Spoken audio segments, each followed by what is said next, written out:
Un placer enorme recibir a Emilia Delfino. Ella es periodista y autora del libro La Generala, ¿sí? La biografía no autorizada de la vicepresidente de la Nación, de Victoria Villarruel. Muy bienvenida, Emilia. Silvio Sacomani y Nicolás Naves, te saludamos. ¿Cómo estás? Hola, ¿cómo están? Buenas tardes. Muy buenas tardes, muchas gracias por atendernos, muy amable. Bueno, bueno, muy bien. En primer lugar, te quiero consultar ¿cuál fue tu motivación o qué viste en la figura de Victoria Villarruel, bien digo, para llevar adelante esta biografía no autorizada a través de tu libro? Bueno, había muchos secretos y desconocimientos en torno a Villarruel. Y a lo largo pasaban los meses y seguía siendo como una figura muy enigmática del poder. Uh-huh. Y al mismo tiempo una figura importante porque ayudaba a terminar de completar el cuadro de poder de La Libertad Avanza. Entonces había muchas cosas por descubrir, había muchas cosas por contar, y también para tratar de entender cómo se había terminado de conformar esta alianza que llega al poder y que desde un primer momento parecía una alianza que no estaba bien afianzada o que era un armado un poco extraño, ¿no? Una uh-huh. nacional conservadora, católica, con un liberal libertario, parecía algo que si bien los dos son del ámbito de la derecha y tienen algunas coincidencias, parecía un armado extraño que sin embargo tuvo mucho éxito y logró llegar al poder. Uh-huh. Es más, ella está a la derecha del Opus Dei, ¿no es cierto?, dentro del catolicismo. Dentro del catolicismo ella es practicante de una corriente que se llama el lefebrismo, que es justamente el ala más conservadora de la Iglesia Católica, uh-huh. y que se consideran, algunos me contaban para el libro en entrevistas, se consideran ellos a la derecha del Opus Dei, ¿no? Okay. Entonces es el ala más tradicionalista, donde por ejemplo las misas son en latín, como antes del Concilio Vaticano II. Las mujeres van con mantilla, con un velo, digamos, con una mantilla a la misa. El sacerdote da la misa de espaldas a la feligresía. No hay guitarra, no hay cantos con bombos, digamos, no hay nada popular, de la cultura popular de Argentina y en el resto de los países, de ningún país, que se inserte, digamos, en esa ceremonia, sino que es todo lo más tradicional que uh-huh. se pueda. Uh-huh. Y también quiero preguntarte cómo nace la relación entre Villarruel y Milei, y a su vez, ¿cuál fue el punto de quiebre entre ambos en torno a la discordia fenomenal que lo conocemos hace un tiempo atrás, pero entiendo que viene desde hace más tiempo, ¿no es cierto? Sí, exactamente. Es algo que era como una olla a presión que se venía acumulando y que termina de estallar por los aires en los últimos días, pero es algo que viene desde la campaña del 2023. Contestando a tu primera parte de la pregunta, sí. ¿Cómo se conocieron, no? ¿Cómo llegan ellos a hacer esta alianza? Y en realidad es un poco el contexto los fue llevando y vieron en cada uno en el otro una oportunidad, Milei, de potenciar los votos dentro del espacio de la derecha y ella de obviamente llegar de la mano de Javier Milei al Congreso primero y después a la vicepresidencia, lo que ella nunca imaginó que le iba a pasar, ¿no? Uh-huh. Y ellos se conocen un poco primero por las redes sociales, algún estudio de televisión donde se habían cruzado, se tenían vistos, digamos, pero hay un encuentro en diciembre de 2019 donde ellos se reúnen en Santa Fe, en Rosario, si mal no recuerdo, y hay un gran evento de la derecha. Las figuras más importantes de ese evento son José Gómez Centurión y López Murphy, y ellos son invitados secundarios, pero muy aplaudidos por la audiencia en esta gran convocatoria de la derecha, y ella habla de los 70 y él va a hablar de economía. Y ahí se cruzan físicamente, me cuentan, y ahí se empiezan a prestar mayor atención también, ¿no? Después viene la pandemia, eso también los une, los dos eran anticuarentena, uh-huh. los dos se enfrentaban al kirchnerismo, uh-huh. Los dos son abiertamente opositores a la despenalización del aborto, a muchos de la expansión de los derechos civiles y de los derechos LGTB y de todo lo que es la Agenda 2030, la Agenda del progresismo, claro. La agenda que ellos llaman woke, exactamente. Eso también, la batalla cultural los unió mucho, tenían mucho en común en ese aspecto, además de que los dos son amantes de los perros, ¿no? Sí, y digamos, cuando se quiebra la relación.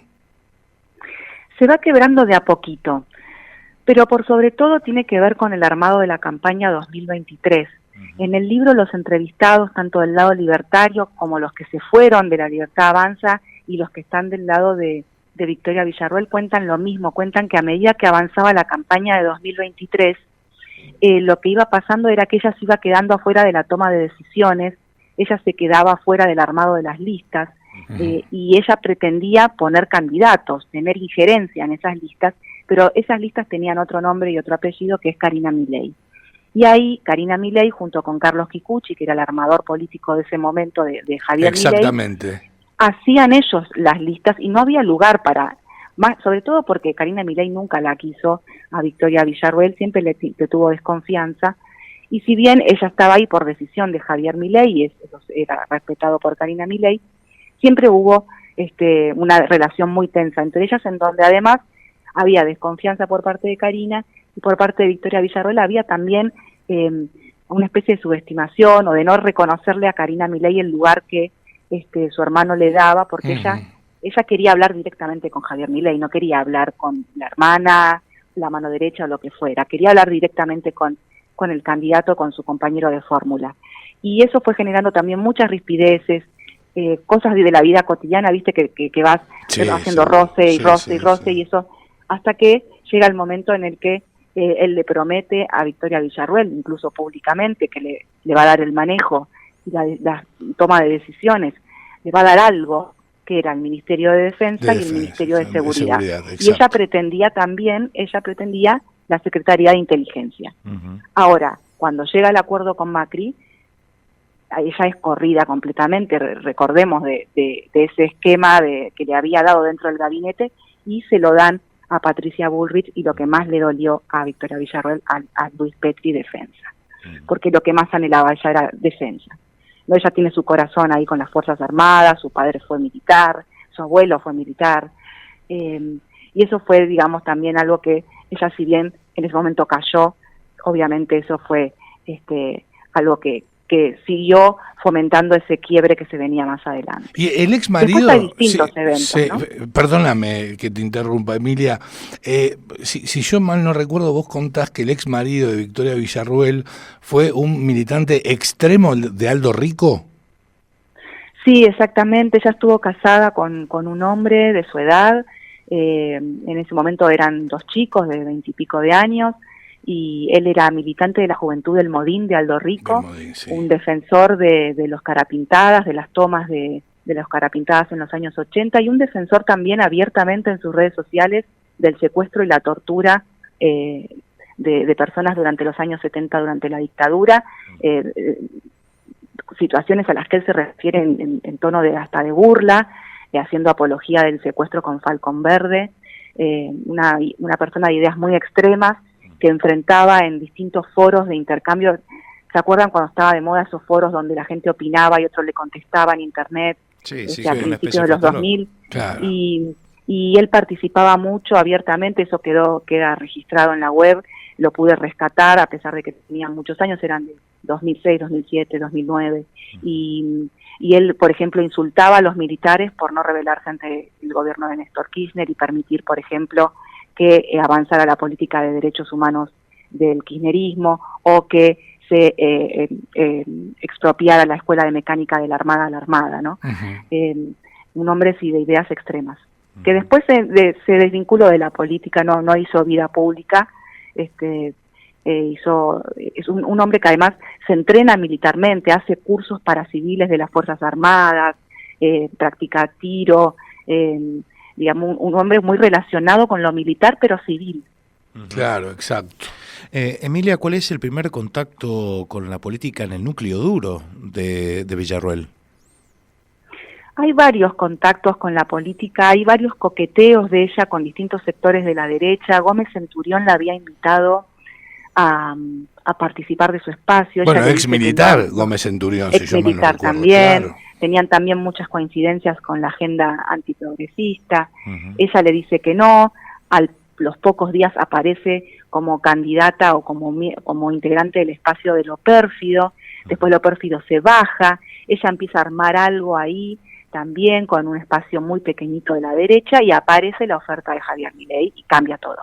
Y eso fue 2021 y es justamente Gómez Centurión quien además convence o le entrega el nombre de Victoria Villarruel a Milei y le dice, vos no tenés que ir con una libertaria en la lista como compañera para diputados, tenés que ir con alguien de nuestro espacio, como diciéndole tenés que abarcar a toda la derecha, vos claro, sos libertario y lleva a una nacionalista católica como segunda y Milei lo toma, ¿no?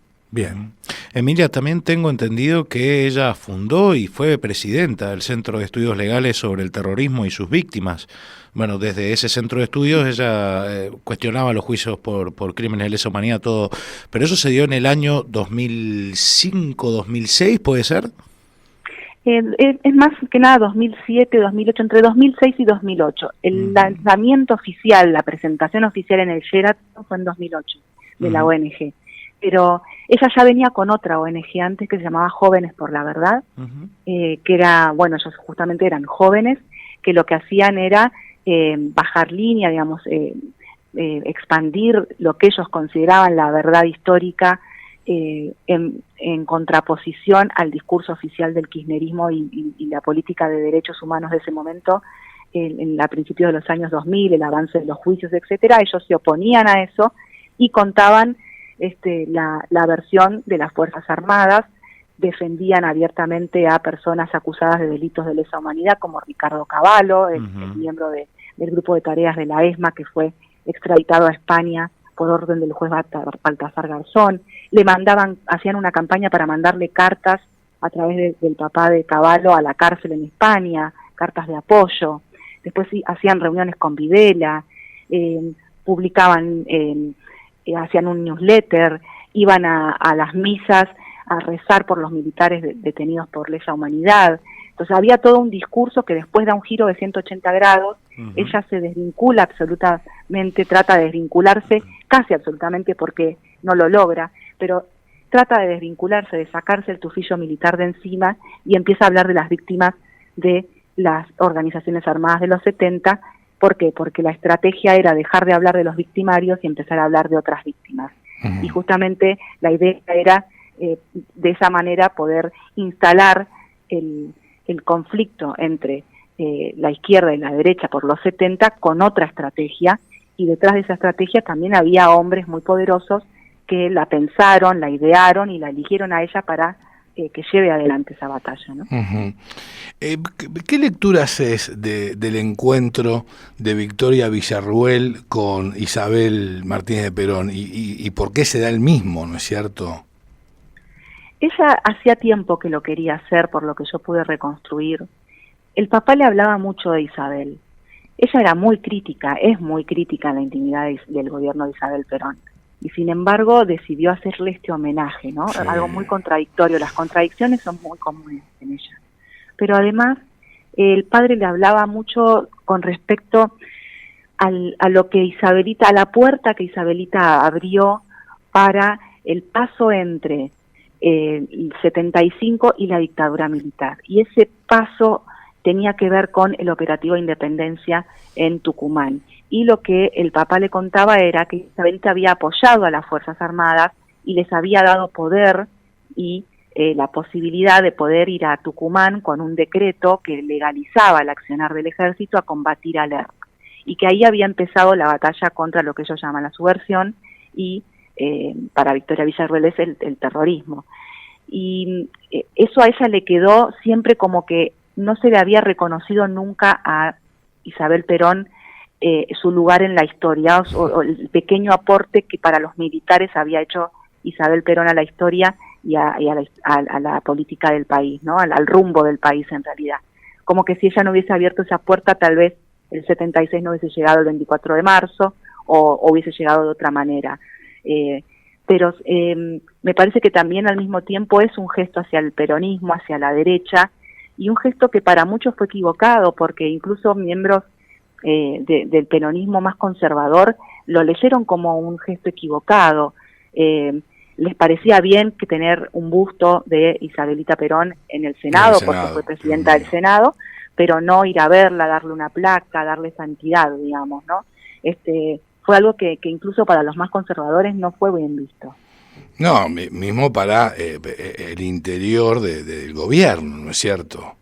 Por supuesto, claro, también descolocó a muchos, ¿no? Claro. Descolocó a los propios peronistas, que ella tal vez buscaba ahí darles una señal de algo, empezar a mostrarse un poco más amigable con el peronismo, o demostrar que ella no es una gorila, como dice el peronismo de sus adversarios, y del otro lado, mostrar protagonismo frente a un gobierno que la saca todo el tiempo de escena, ¿no? Uh-huh. Entonces es también como irrupciones dentro de la agenda, ¿no? Para llamar la atención de alguna forma y hacer algo que nadie haría y que nadie está dispuesto a hacer, y que a ella la vuelven a poner de vuelta en la escena. Uh-huh. Emilia, ¿es verdad un dato del posible padre de Victoria Villarroel que operaba cerca del Campo de Mayo en zona donde la ESMA actuaba con apoyo logístico y que la justicia nunca profundizó esa investigación? Tengo entendido, vos dirás. Él era instructor de comandos del ejército en Campo de Mayo. Uh-huh. Ahora, en Campo de Mayo también había centros clandestinos de detención. No hay ninguna evidencia en la causa de Campo de Mayo de que él haya operado dentro de los 4 centros clandestinos de detención que están en ese enorme predio que es Campo de Mayo, que es un mundo. Uh-huh. Ahora, hay un testimonio de un soldado en el Nunca Más que habla de un Villarroel.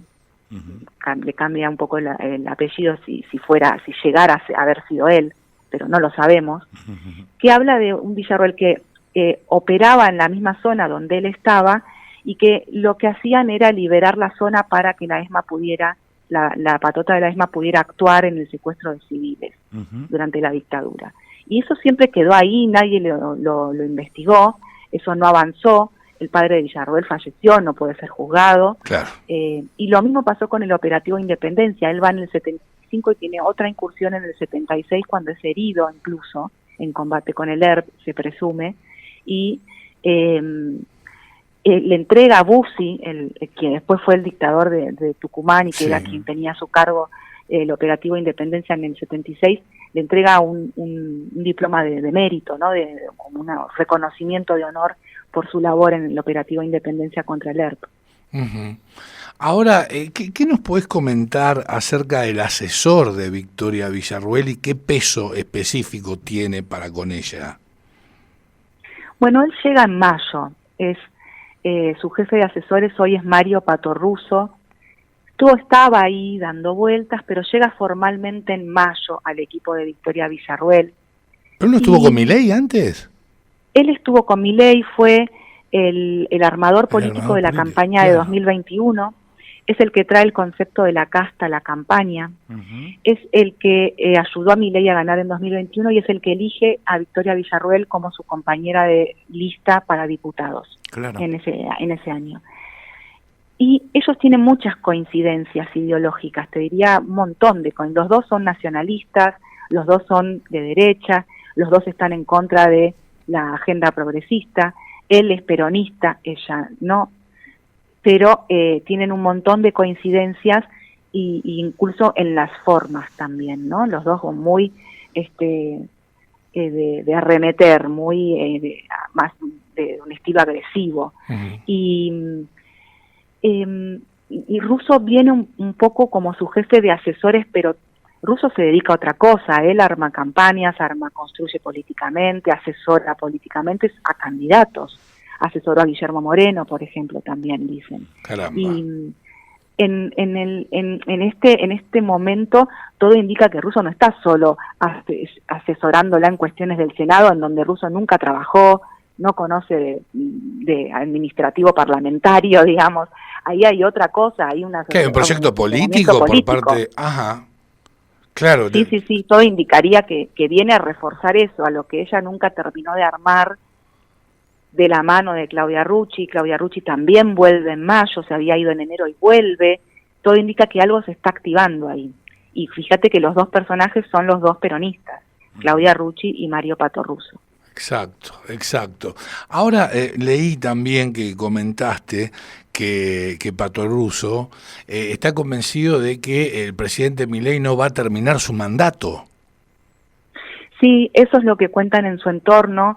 Dicen muy cerca de Russo, no es un deseo, es un pensamiento, es algo que él cree que va a pasar, no es algo que él desee que pase, pero es lo que le dice a Villarruel, que la estrategia es esperar, porque ella no tiene que hacer nada, solo esperar a que Milei se desgaste, a que el gobierno se desgaste y emerger como una alternativa a Milei. ¿Es la misma intención que tiene Victoria Villarruel en este caso? Bueno, ella dice que se preparó toda la vida para el lugar que está ocupando, ¿no? En ese lugar ella quiere crecer también, por algo empezó a construir políticamente, a tratar de tener senadores que le respondan, gobernadores con quienes dialogar, intendentes que le respondan, empezar a construir un espacio propio. Eso indica que quiere trascender a Milei. Más allá de lo que pueda pasar con el gobierno, hay una intención de prepararse para 2027. El tema es para qué. Y tal vez ni siquiera ellos tienen todavía muy bien definido para qué, porque todavía es pronto y están empezando a armar, ¿no? Pero lo que sí siempre hubo una intención me parece de ella, de construir en paralelo a seguir aliada con Milei, no romper con Milei, sino construir lo propio para tener con qué un día sentarse a negociar con Milei en todo caso. Pero eso no es posible en la Libertad Avanza, como dejó demostrado el presidente, ¿no? Ya está roto. Para el presidente el vínculo está roto. Traición. Claro, por eso la llamó traidora. Claro, exactamente. Emilia, preguntarte sobre el vínculo de Karina Milei y Victoria Villarruel es lo que más me llama la atención. ¿De dónde se empieza a resquebrajar este vínculo? Es un vínculo que en realidad siempre fue malo. Nunca se entendieron, nunca intentaron entenderse.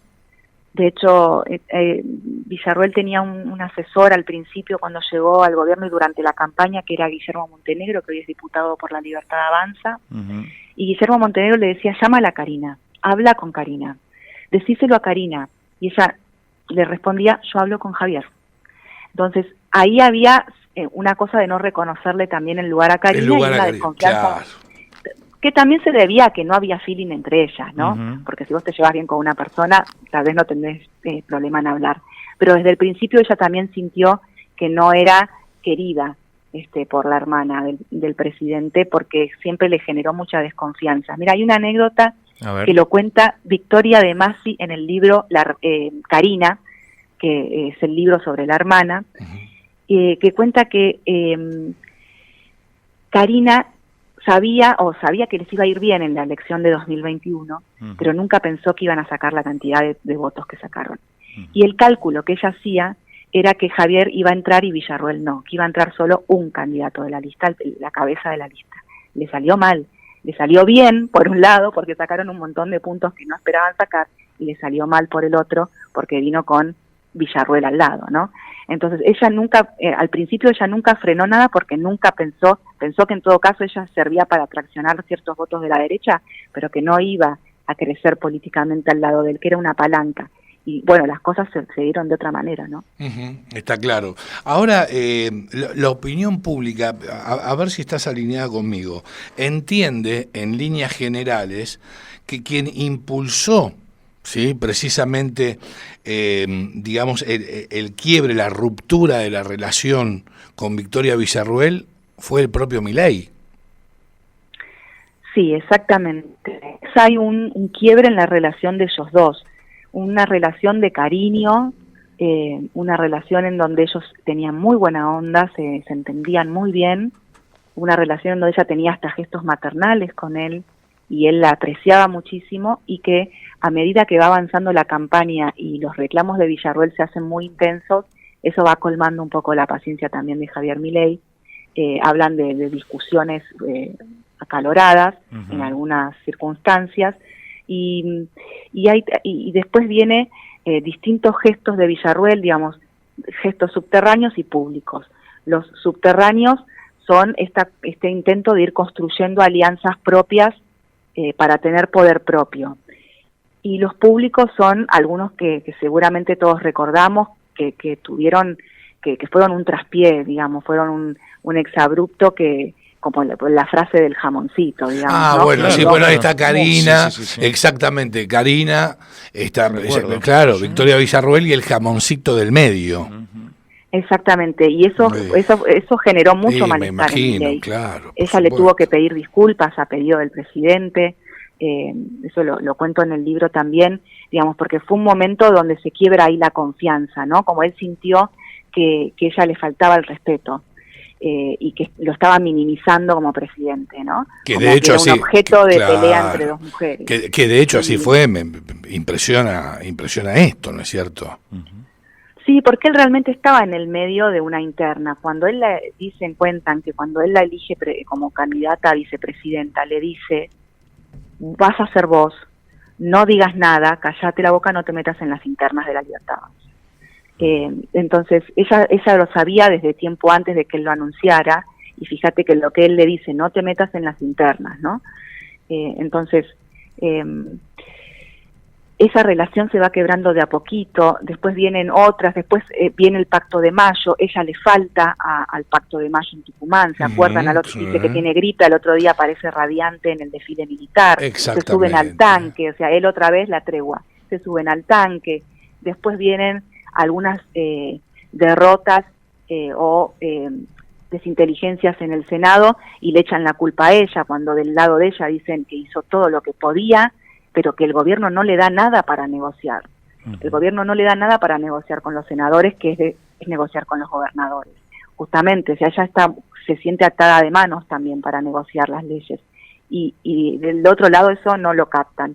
Y después aparece muy fuerte, empieza a crecer en poder Santiago Caputo y empieza de alguna forma a ocupar el lugar que ella quería ocupar, que era con quién van a hablar los senadores en nombre de los gobernadores cuando tienen que negociar algo con el gobierno. Y lo normal sería que se sienten con la vicepresidenta porque están ahí en el Senado con ella. Claro, y ella podría hacer un puente con el presidente. Bueno, no, tenían que ir a hablar con Santiago Caputo.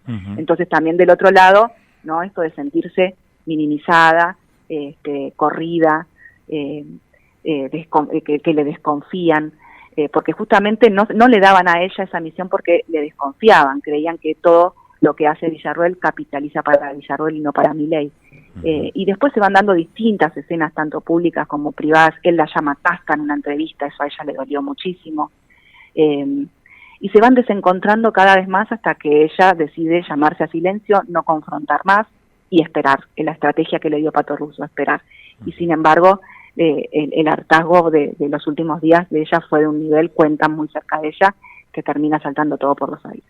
Emilia, te pregunto a vos, ¿por qué decidió entonces no autorizar ninguna biografía Villarroel sobre su vida pública o política, siendo una figura de alto perfil institucional? Bueno, ella es muy reservada, extremadamente reservada. Y es una persona a la que también está muy acostumbrada a controlar su discurso sobre sí misma. No está acostumbrada a que otra persona escriba sobre su vida, indague sobre su vida, sobre sus secretos, las cosas que ella preferiría que no se sepan, y todo eso está en el libro. Y ella tenía la oportunidad de hablar en entrevistas porque desde septiembre se las venía pidiendo y decide no darle entrevistas, sí decide abrir un canal a último momento para poder chequear información, para poder intercambiar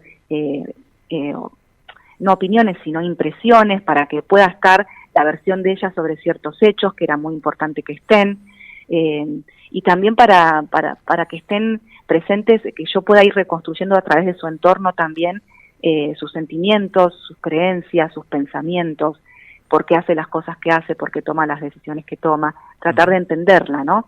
Y de entenderla y de exponerla al mismo tiempo, porque es la vicepresidenta de la Nación y creo que debemos conocer a quienes votamos y quienes llegan al poder.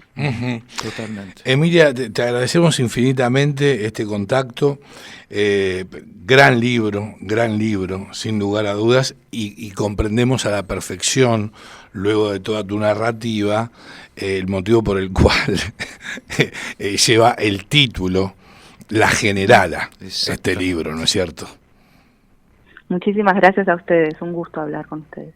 Un beso grande, un placer enorme. Gracias, Emilia. Igualmente, hasta siempre. Igualmente. Adiós. Le escuchabas a Emilia Delfino, autora del libro La Generala, biografía no autorizada de Victoria Villarruel.